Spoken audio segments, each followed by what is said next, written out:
بله، امروز روز جهانی قلبه. قلب ما یک موتور فوق‌العاده است. روزانه بیش از 100,000 بار داره میتپه. پس ارزش اینو داره این ویدیو رو ببینیم و براش وقت بذاریم. بیشتر مرگ و میرای دنیا متاسفانه به خاطر همین بیماری قلبیه.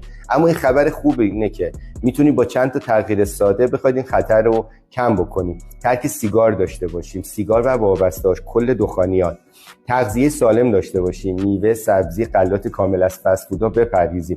فعالیت بدنی منظم داشته باشیم، حداقل روزی 20 دقیقه پیاده روی یا ورزش منظم. کنترل استرس و خواب کافی رو انجام بدیم. چکاپ فشار خون، قند خون و چربی خون رو به صورت منظم داشته باشیم. یادتون باشه مراقبت از قلب یعنی مراقبت از کل زندگی. از همین امروز یه تغییر کوچیک شروع بکنید، قلبتون ازتون بعداً تشکر میکنه. روز جهانی قلب مبارک.